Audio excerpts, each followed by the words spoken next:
¿Qué tal, amigos de todo el Perú? Tengan ustedes muy buenos días. Esta es la plataforma de noticias de TV Perú, Radio Nacional, con más de 60 emisoras a lo largo y ancho del territorio nacional. Hoy, amigos, tenemos como invitados en esta secuencia informativa al licenciado César Villanueva. Él es congresista electo por el partido Alianza para el Progreso. Él ha sido, como ustedes saben, presidente de la región San Martín. Ha sido también presidente del Consejo de Ministros en esta actual administración gubernamental y a quien le damos la bienvenida. Licenciado Villanueva, muy buenos días. Muy buenos días, un placer estar acá con ustedes. Licenciado, estamos, pues ya al término prácticamente de la contienda electoral. Entendemos que todavía falta algunas actas que tiene que resolver el Jurado Nacional de Elecciones, pero evidentemente las cosas aparentemente ya están dichas. Ayer don Mariano Cucho dijo que tiene ya resuelto al 100%, aunque hay un número pendiente de actas muy pequeño, por cierto. ¿Cómo observa usted los resultados ya de esta contienda electoral que están dando como virtual presidente a don Pedro Pablo Kuczynski? Bueno, sin duda es un resultado bastante ajustado. Era previsible, ¿no? En esta segunda vuelta, un resultado de esa naturaleza que podía ser para ambos, ¿no? En este caso favoreció un resultado a Pedro Pablo Kuczynski. Yo lo que pienso es que lo más importante es que estamos conservando el sistema democrático. Es de la cuarta elección, ¿no? Exactamente, es la cuarta elección y después de un proceso atípico como el que hemos tenido, sin duda debe alegrarnos en primer lugar que haya terminado este proceso, ¿no? En las reglas democráticas, y el comportamiento de ambos al final hay que señalar que es positivo, ¿no? Aun cuando tú mismo señalas de que hay pequeños actas, un número muy pequeño de actas todavía por resolverse, pero ya es sin duda un resultado irreversible el que se tiene. Entonces sí, ahora viene qué pasa de acá para adelante, ¿no? Vamos a ver un poquito lo que fueron estas elecciones, que para muchos ha dejado un mal sabor por la forma de intercambio de puyazos entre uno y otro bando. Si bien es cierto que todavía hay actas que en este momento está resolviendo el Jurado Nacional de Elecciones, pero al final este resultado ajustado nos ha traído también este sinsabor, ¿ya?, de las acusaciones, los agravios en sí. ¿Qué puede decirnos sobre este tema y cómo puede afectar definitivamente esto la gobernabilidad en el Perú? Bueno, a ver, yo señalaba la palabra típico para todo el proceso, ¿no? Para señalarlo de una manera generosa. Lo que ha sido poco didáctico en materia de lo que significaba propuestas de gobierno, ¿no? Y muy generosa en las pullas que ha habido desde un inicio, y con los problemas que se ha tenido en la primera vuelta, ¿no? Que yo espero que eso no vuelva a suceder, y para que eso no vuelva a suceder no solamente es el deseo, sino que se tiene en la práctica de poner en la prioridad la reforma electoral, ¿no? Lo primero que tiene que hacer. Lo primero que tiene que hacer para no volver a pasar este proceso, que nadie lo quiere pasar, ¿no?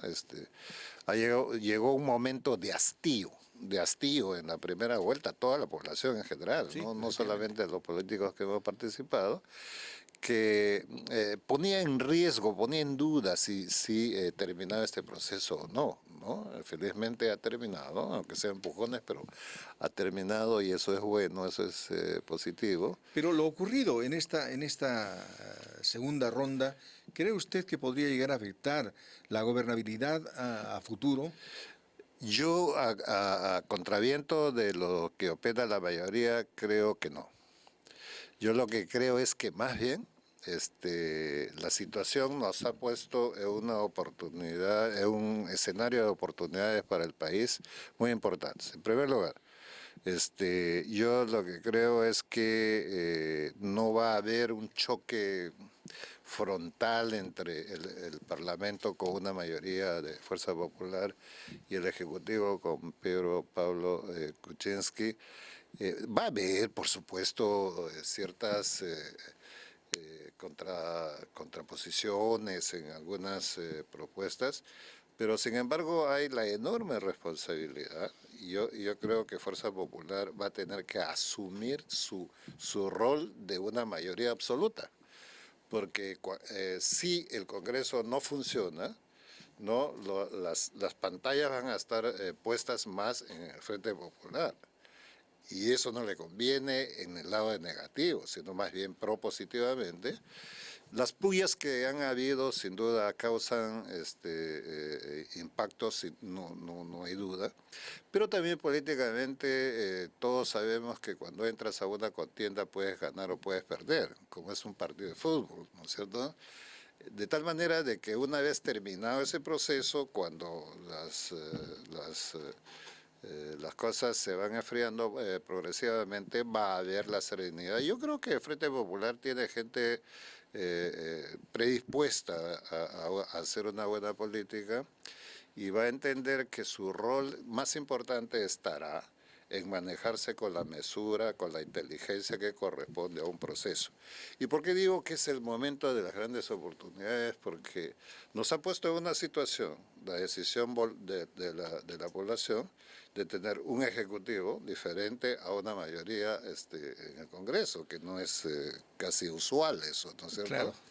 Pero se entiende dentro del balance de poderes que da la democracia, ¿no? Pero por supuesto, para mí me parece que eso hay que mirarlo más bien como una oportunidad de levantar el nivel político que tenemos, porque sin duda tenemos una crisis política, ¿no? Con partidos débiles, con partidos desestructurados, necesitamos articular las regiones, etcétera. Entonces, este es un buen momento para hacer política de verdad en el Congreso, no la politiquería, ¿no es cierto? Y esa política implica, por ejemplo, crear menos leyes, pero de mayor calidad aquellas que se vaya a trabajar. Por ejemplo, yo creo que sin teorizar mucho, sentido común, todos hemos estado de acuerdo en que la prioridad es educación. Entonces, si estamos todos de acuerdo en que esa es esa prioridad, pongamos de acuerdo las primeras decisiones políticas sobre ese punto. Todos hemos hablado de seguridad ciudadana. Entonces, planteemos seguridad ciudadana como el tema de discusión. Las discusiones se darán, claro que sí, es natural, pues eso es el Parlamento, pero para ver matices, no es la prioridad de la línea. Con eso lo que estoy diciendo es que si nosotros empezamos a trabajar no sobre una fábrica de leyes en el Congreso, sino articulando cosas muy puntuales de política nacional, ¿no? De interés nacional y de las prioridades que estamos señalando y que se pueden sumar otras por delante, creo que el camino puede ir progresivamente mejorando a un estado de compartir estos equilibrios de poderes. Nadie pierde su poder, ¿no es cierto? Todos ejercen su función como han sido elegidos, pero sí hay un gran ganador que sería la población, sería el país. Claro, evidentemente, ¿no? Entonces, todas esas cosas me hacen pensar a mí al revés, de que no es el escenario tétrico que yo vengo escuchando, ¿no? No va a haber confrontaciones, va a haber choques. Es probable que siempre en política ha sucedido eso, no va a ser un convento, pero yo he conversado preliminarmente con muchos congresistas de diferentes bancadas y yo encuentro los espacios que pueden dar la concertación sobre los problemas que tenemos. Por ejemplo, Congreso globalmente tiene una aceptación ahora de 8%. Es una descalificación gigantesca, ¿no? Al prestigio de un poder como el legislativo. Ahí tienen otra tarea, ¿no? Exactamente. ¿Cómo levantas eso? ¿Confrontando más? ¿Peleando más? No vamos más al subsuelo, ¿no? Nos vamos al sótano. Es concertando. es consensuando leyes. Si, por ejemplo, una ley que se aprueba en función a el tema de la corrupción, ¿no?, a educación, a seguridad en conjunto, muy rápidamente, la población va a decir, nos parece que este Congreso podría ser diferente. Tenemos que volver a recuperar la confianza de la población, pero y la credibilidad, ¿no? La credibilidad, con hechos concretos. Y tenemos que volver a hacer en el Congreso, que es el centro de la discusión política nacional formal, el centro de hacer verdadera política, de tal manera de que se vuelva a ilusionar a la población con el tema político que toma finalmente las grandes decisiones en el país. No es la escoria que está allí, ¿no?, sino tiene que tomar las grandes decisiones políticas sobre las reformas, por ejemplo. Entonces tiene que volver a recuperar ese nivel, y eso no es un imposible. Yo creo que ahora, con todos estos problemas que hemos tenido, más bien tenemos que revertirlo como las oportunidades para generar una visión de concordancia en las decisiones legislativas o las reformas que podemos emprender, que tienen que ser el primer año, segundo año, más tardar. Correcto. ¿No? Usted es un político con bastante trayectoria que ahora le ha tocado otro escenario, el Congreso de la República. ¿Tenemos gente con suficiente nivel en este Parlamento que inicia sus labores el 28 de julio o con mejor nivel que el que se va? Para mí establecer comparaciones siempre es complicado, pero lo que pienso es que no conozco a todos los 130 que han salido elegidos, pero sí hay un grueso de congresistas con los cuales yo he tenido la oportunidad de intercambiar ideas y creo que hay un escenario, ¿no?, que mucho mejor y que puede empujar las cosas con más concordancia, ¿no?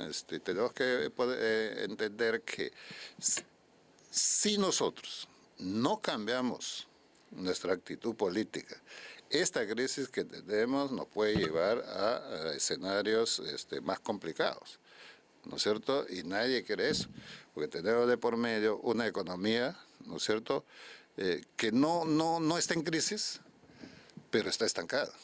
Hay que levantarla. Entonces necesitamos la palabra confianza, confianza para invertir.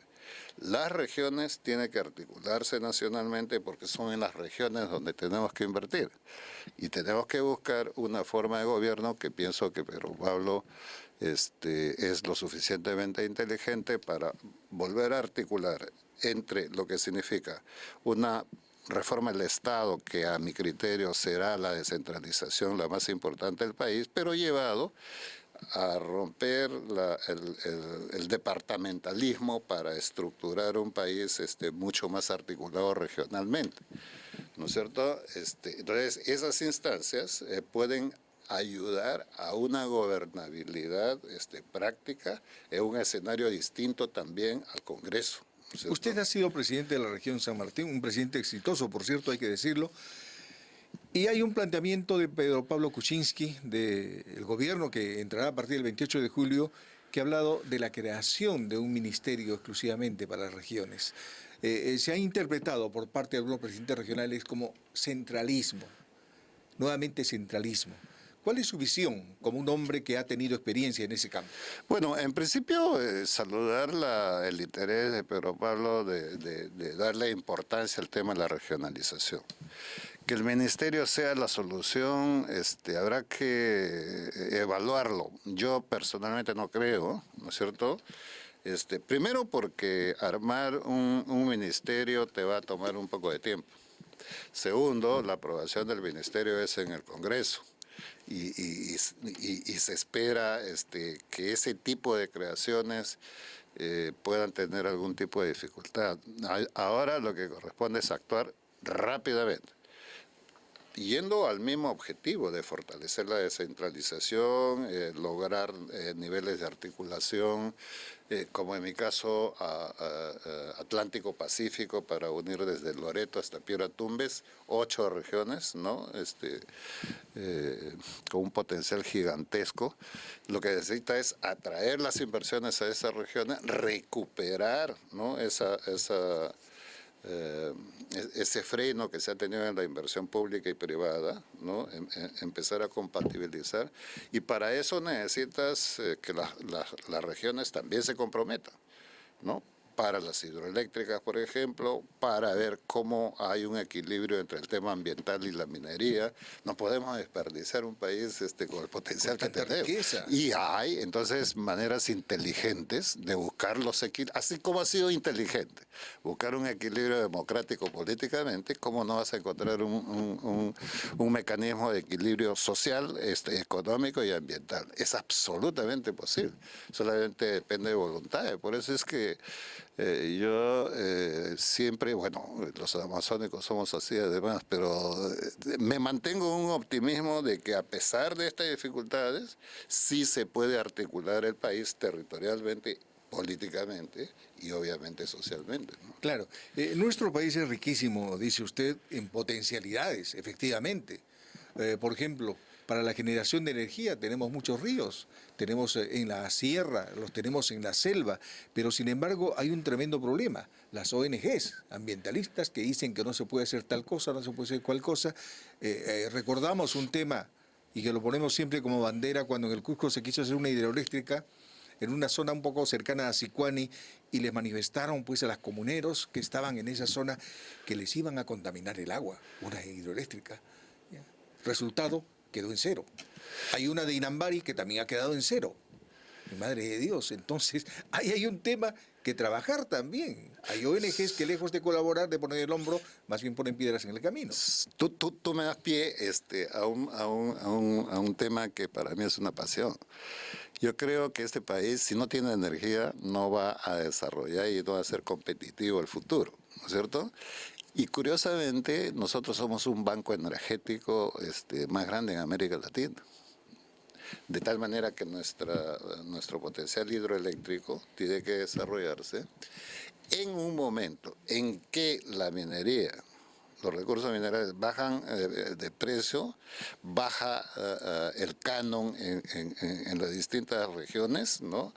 Y que si no sabemos articularlo rápidamente, cómo compensar esa baja de canon, porque somos un país canon dependiente. Te has adormecido con el canon dependiente. Entonces, es el tema de la energía.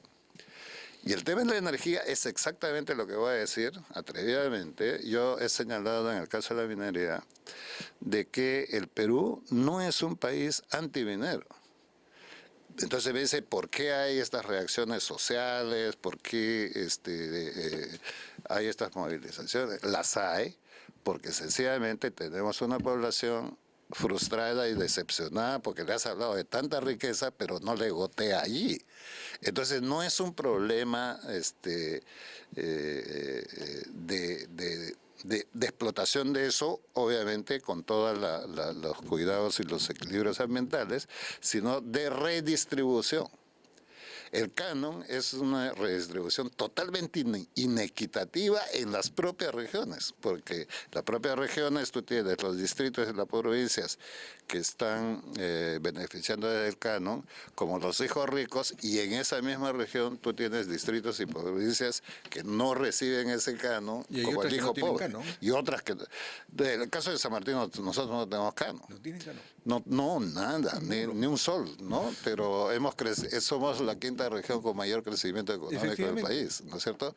Pero es el tema de la gestión tiene mucho más valor que el oro, que el diamante, que el cobre.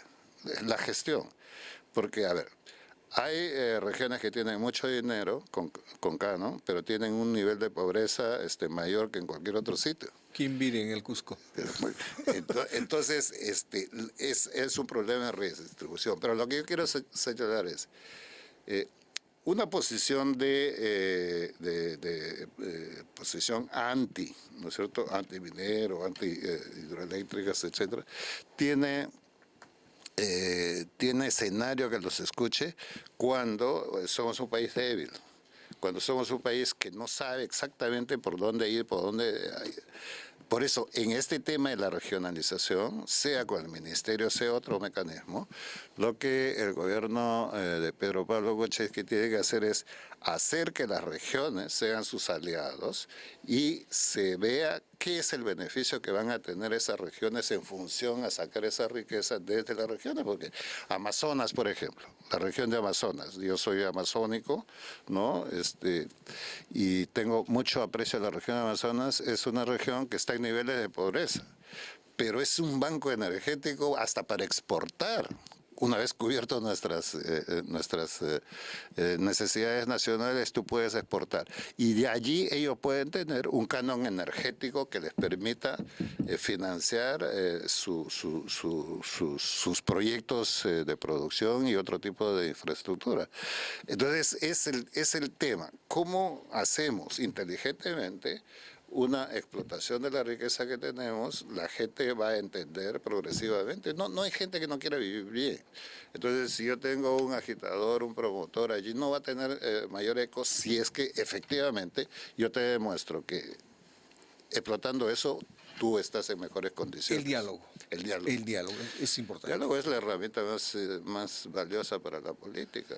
Veamos el tema del Congreso. Está usted en las juntas preparatorias, me parece. Le quisiera preguntar cuál es el temperamento que existe por parte de los legisladores, estamos hablando ya a término de los 130, para la futura administración que se inicia. ¿Hay apoyo? ¿Hay ganas de trabajar con el nuevo gobierno? Ya. Estamos hablando incluido Fuerza Popular, por cierto. Sí, en principio yo no estoy en la comisión de la Junta Preparatoria, pero sí estoy muy activo conversando con mis pares de los distintos partidos, porque para mí las elecciones ya terminaron. Ahora tenemos que tener una sola camiseta que se llama Perú, ¿no? Exacto. Entonces, busco cómo en una circunstancia de esta podemos empujar el carro todos juntos en la misma dirección. Por ejemplo, si nosotros tendríamos que ver una ley que tenga que ver con la integración y el desarrollo de la Amazonía, es lógico que cualquiera de las camisetas políticas que han salido ahí tengamos que ponernos el verde de toda la Amazonía para defender un programa. Entonces, hay formas y estrategias que se puede hacer. Y esto yo he estado conversando con la gente para ver cuáles sus reacciones. Y yo creo que hay, por eso tengo un espíritu muy optimista de lo que se puede hacer en la concordancia. Hay un escenario posible para ponerse de acuerdo en cosas centrales. Qué interesante. Ahora, en una eventual posibilidad de que sea convocado por don Pedro Pablo Kuczynski, ¿acudirá usted? Vamos a ver, hablemos de gabinete. No, bueno, eso lo dejamos a la especulación, pero no hemos conversado absolutamente pero nada tiene de la eso. buena voluntad necesariamente. No, sin duda yo lo que quiero es concentrarme bien en generar las condiciones para la reforma más importante de este país, que es la descentralización. Tenemos la experiencia en eso, tengo la pasión de mostrarle al mundo que el rincón más pequeño de este país tiene que ofertar enormes potencialidades. El turismo es este país gigantesca, ¿no es cierto? Entonces, yo quiero concentrarme un poco en el tema de la descentralización, y ahí va a ser mi tarea de generar una visión más creativa que lo que se ha venido haciendo en los 15 últimos años, con competencias más administrativas. Este tema que tú bien señalaste de la energía, es parte de un proceso de descentralización, que vayamos a Amazonas y a todas esas regiones a hacerle ver el potencial gigantesco que hay. Ese es el papel de la descentralización, no es tareas más administrativas que otra cosa, sino cómo movemos una revolución de las inversiones que genere mejor calidad de vida para nuestra gente. Dos cosas. En esta hemos escuchado el pronunciamiento de algunos gobiernos regionales que nos han manifestado que esta administración gubernamental les ha transferido funciones, pero no los fondos, no el respaldo económico. Y por otro lado, en la actual administración hemos escuchado muchísimo un replanteo del canon, es decir, hacer que sea equitativo para todos. ¿Cuál es su visión sobre esto? Por eso mismo tengo una convicción absoluta de que tenemos que refundar el tema de la descentralización. La descentralización como el país mismo, yo cuando asumí la presidencia del Consejo de Ministros, señalé en el corazón donde se aprueban las leyes que hay que despapelizar este país, porque lo que tratamos es de poner normas y más normas, entonces se vuelve como una jaula ahí, difícil de salir allí. Entonces, esa descentralización, efectivamente, el reclamo de los presidentes regionales, ahora llamados gobernadores, es correcta, porque lo que te han transferido son competencias, pero no recursos. Es más, ahora se ha agudizado la centralización a 75% y un 25% es la redistribución regional con los gobiernos locales, que es muy pequeño. Por eso es que no hay el incentivo como para que ellos puedan integrarse fuertemente, y eso hay que modificar. Y en el canon, desafortunadamente hay temor en el país de tomar decisiones. Yo dejé casi listo un proyecto de parte del Ejecutivo de modificación del canon, porque no se trataba de quitarle un sol a la región que lo tenía. ¿Cuál era el planteamiento? El planteamiento concreto era que esa misma proporción de dinero al interior de la propia región fuera mucho más equitativa y se utilizara en las grandes prioridades que todos tenemos: el tema de educación, el tema de seguridad, el tema de la agricultura, generalmente de esas grandes prioridades, evitando las inversiones en cosas más superfluas como plazas, monumentos o cosas para centrar, ¿no? Después, cuando esa región que es rica puede hacer todos los monumentos que quiera, pero ahorita hay que hacer un monumento al desarrollo. Entonces, esa aplicación. Y lo segundo es que el canon está tan sujeta a nudos que no puedes gastar, tú puedes construir un hospital con el canon, pero no tienes recursos para pagar un médico 10.000 soles de un especialista. O sea, es de locos. Entonces, eso son las cosas que tenemos que transformar. Hemos escuchado una cosa irónica esta mañana de que había un hospital en el norte del país que no tenía para comprar desinfectante para sus salas de operaciones. De las 4 operaban 2. Eso sucede en el país. Por esta división de los gastos corrientes y los gastos de inversión, te ata de tal manera esta ovillo de normas. Papeleo. O sea, para comprar una cosa necesitas 20.000 trámites. 20.000 trámites. Entonces, eso hay que simplificar, hay que formar más gerentes, por cierto, hay más capacidad gerencial para los gobiernos locales, regionales. El problema no está en restringir las inversiones para los gobiernos locales y regionales. El tema está: dale, pero acompáñalo con un refuerzo gerencial, de capacidades gerenciales. Paga mejor a la gente que va a manejar dinero. Entonces, no es, no te doy porque eres ineficiente. Entonces, mejor anulemos las elecciones municipales y regionales y desde acá de Lima tú diriges a control remoto, lo cual sería inadecuado, ¿no? Entonces la política hay que hacerla de sentido común. Muy bien.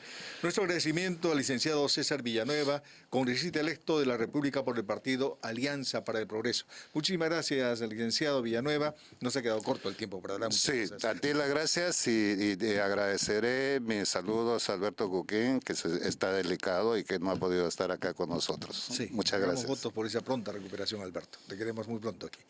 Muchas gracias. Amigos, Dios mediante, el próximo lunes estaremos con un espacio similar. Gracias, muy buenos días.